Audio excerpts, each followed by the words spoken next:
A small food which is a power house of nutrients.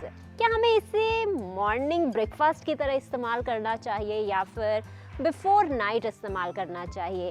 Snack timing पे better option है या फिर हमें इसे रॉ अनराइप ही कंज्यूम करना चाहिए या फिर रोस्टेड फॉर्म हमारे लिए बेटर होने वाली है? आखिरकार हम बात कौन से फूड के बारे में कर रहे हैं? Seeds which are the power house of antioxidants, polyphenols, vitamins, minerals जो हमारी बॉडी में हार्मोनल इम्बैलेंस को ही ट्रीट नहीं करते, एंटी ओबेसिटी, एंटी लिपिडेमिक और इसके साथ ही ढेरों सारे फंक्शंस इसके हमारी बॉडी में होते हैं। आखिरकार हमें सीड्स को इंक्लूड कैसे करना चाहिए, किसके साथ लेना चाहिए, कितनी क्वांटिटी हमारे लिए बेटर होगी, आज हम इन्हीं सब चीज़ों के बारे में डिस्कस करने वाले हैं। So let's gets into the bottom of the seed.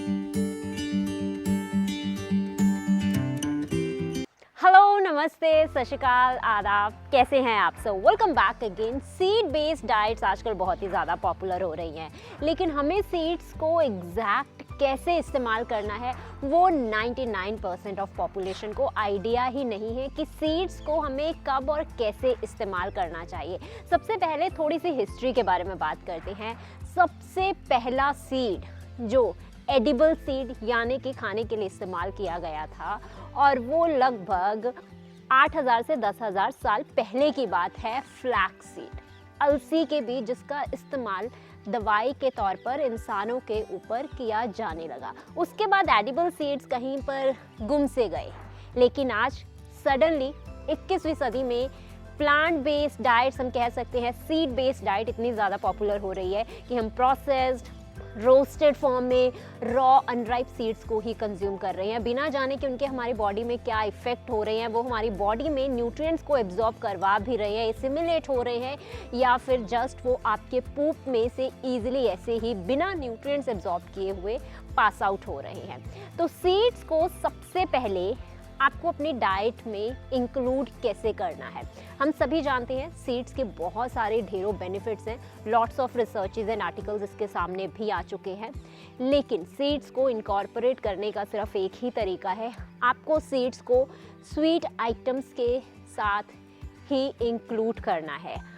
Some time आप सेवरी डिशेस के साथ इसे ले सकते हैं, but ultimate source of sweet dish, ultimate source of seed consumption is, आपको उन्हें मीठे के साथ ही लेना है या फिर आपको उन्हें किसी भी डेयरी प्रोडक्ट आइटम के साथ लेना है। इसके पीछे भी सीड्स की बायोकेमिस्ट्री आती है, क्योंकि सीड्स में हमें बहुत अच्छी अमाउंट में एसेंशियल अमीनो एसिड्स देखने को मिलते हैं, इसके साथ good fatty acids, vitamin E हमें कुछ सीड्स में देखने को मिलता है, एंटीऑक्सीडेंट्स बहुत अच्छी अमाउंट में होते हैं, विटामिन्स एंड मिनरल्स की अगर हम बात करें जैसे सेलेनियम हमें सेसमे सीड में देखने को मिलता है, विटामिन ई की अगर हम बात करते हैं, और उसके साथ ही आयरन, कैल्शियम, मैग्नीशियम, फॉस्फोरस, ढेरों सारे मिनरल्स सिंगल से छोटे से बीज में प्रेजेंट होते हैं। तो उससे डाइजेस्ट करने के लिए या तो आप सीड्स को डेयरी प्रोडक्ट्स यानी कि दूध वाली आइटम के साथ ले सकते हैं, एंड सेकेंड थिंग आप उसे जो आपके रीजन की रीजनल डिशेस हैं,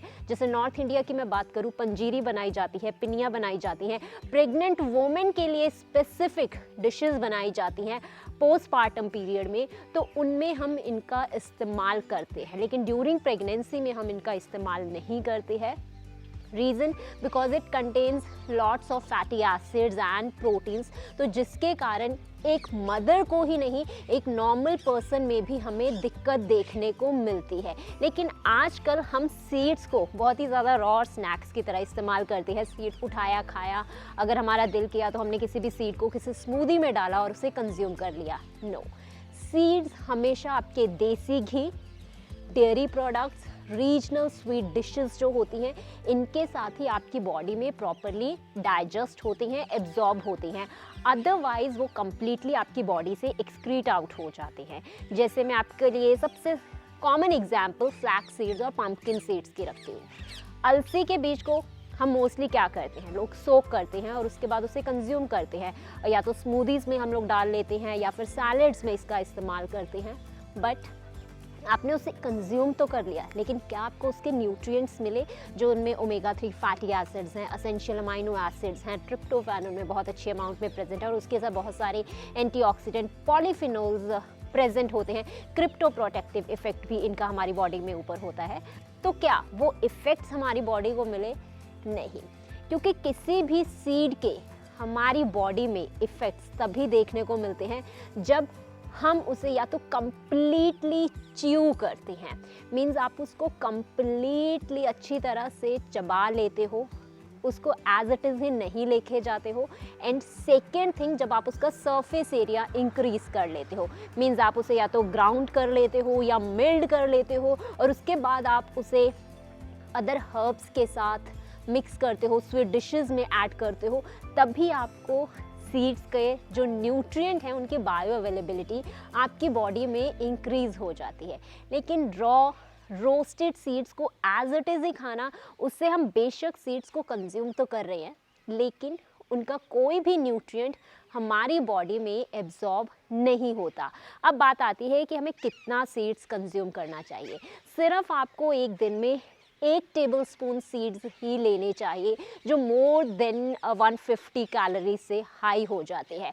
और उस टेबलस्पून में अगर आप देखेंगे तो पिंच ऑफ आपके फ्लैक्स सीड्स आते हैं, पिंच ऑफ आपके सेसमे सीड्स आते हैं, पिंच ऑफ आपके पंपकिन सीड्स आते हैं। इंडिया ओरिजिन की बात करें तो चारे मगज, जिसमें तरबूज, खरबूज और इसके साथ कद्दू के बीज और खीरे के बीज होते हैं, जो मोस्टली नॉर्थ साइड इंडिया में इस्तेमाल किए जाते हैं।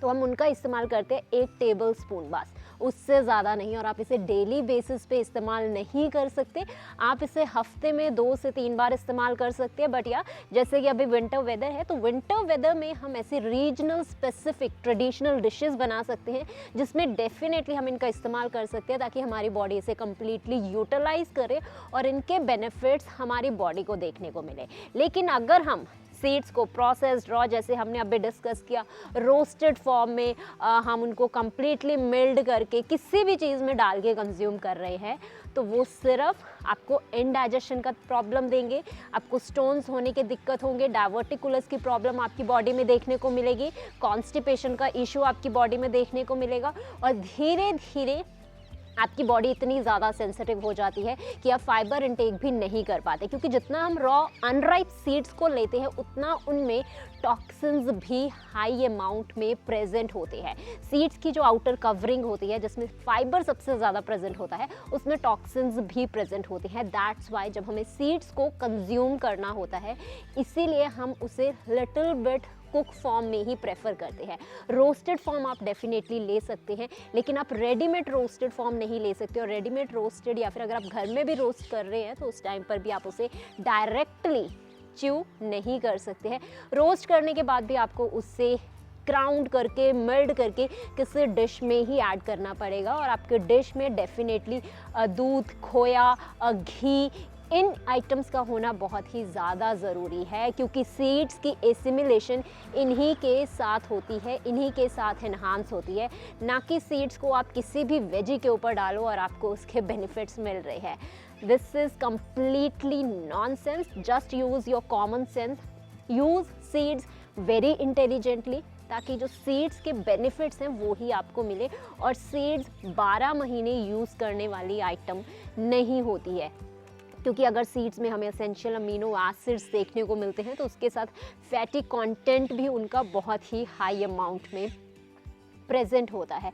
तो इट मीन्स आप फैटी एसिड्स को भी कंज्यूम कर रहे हैं। मानते हैं सीड्स में ओमेगा 3, ओमेगा 6 फैटी एसिड्स बहुत अच्छी अमाउंट में प्रेजेंट होते हैं, लेकिन उनकी भी हमारी बॉडी में एक लिमिट होती है, हमें कितना इनपुट उनको अपनी बॉडी में देना है। आप उससे ज़्यादा इनटेक नहीं कर सकते, और वो इनटेक उसका बेसिकली अगेन डिश के ऊपर बहुत ज़्यादा डिपेंड करता है। क्या सीड्स को हम सबको खाना चाहिए? Seeds are the parts of balance diet, लेकिन सीड्स को आप तभी कंज्यूम करिए अगर आप क्वाइट एक्टिव हैं, या फिर आप बहुत ही ज़्यादा वीक हैं, या फिर आप एक लैक्टेटिंग मदर हैं, पोस्टपार्टम पीरियड में है, या फिर आपका प्रोटीन रिक्वायरमेंट पूरा नहीं हो रहा है बॉडी का। जस्ट तभी हमें सीड्स को अपनी डाइट का एक हिस्सा रखना चाहिए, और सिर्फ कुछ टाइम पीरियड तक। आप इसे एनुअली अपनी डाइट का हिस्सा नहीं रख सकते। रीज़न इसके पीछे ये है कि हम सीड्स को 12 महीने क्यों नहीं अपनी डाइट में रख सकते।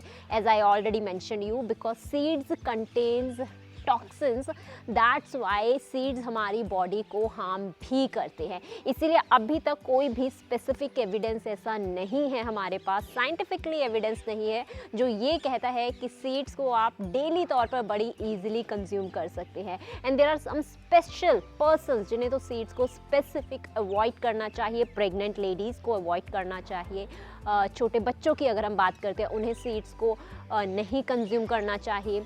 अगर आपको स्टोन्स का इशू है, सिस्ट है, आपको फाइब्रॉइड है, देन डेफिनेटली आपको सीड्स को अवॉइड करना चाहिए। डाइवर्टिकुलोसिस, आईबीडी का प्रॉब्लम है, अगर आपको कॉन्स्टिपेशन है, देन वेरी लिमिटेड अमाउंट में और आप उसे किस फॉर्म में कंज्यूम कर रहे हैं वो बहुत ही ज़्यादा इंपॉर्टेंट हो जाता है उस टाइम पर आपके लिए।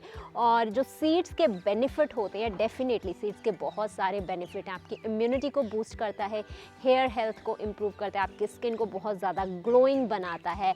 और इसके साथ ही अगर आपको पीसीओडी की प्रॉब्लम है, आपकी बॉडी में हार्मोन्स को बैलेंस करता है।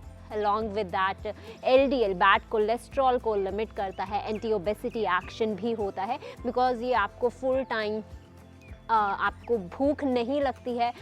इनका स्टाइटी लेवल काफ़ी ज़्यादा हाई होता है जिसकी वजह से आपके जो हंगर पैंग्स होते हैं वो कंट्रोल हो जाते हैं। तो इसीलिए सीड्स को हम डेफिनेटली इंक्लूड कर सकते हैं, लेकिन सीड बेस्ड डाइट के ऊपर नहीं जा सकते। It is a part of the balance diet, but all the time seeds को जस्ट रॉ अनराइप कंज्यूम करना it is not the good option, because उसमें सिर्फ आप ट्रेंडी सीड डाइट के ऊपर जा रहे हैं।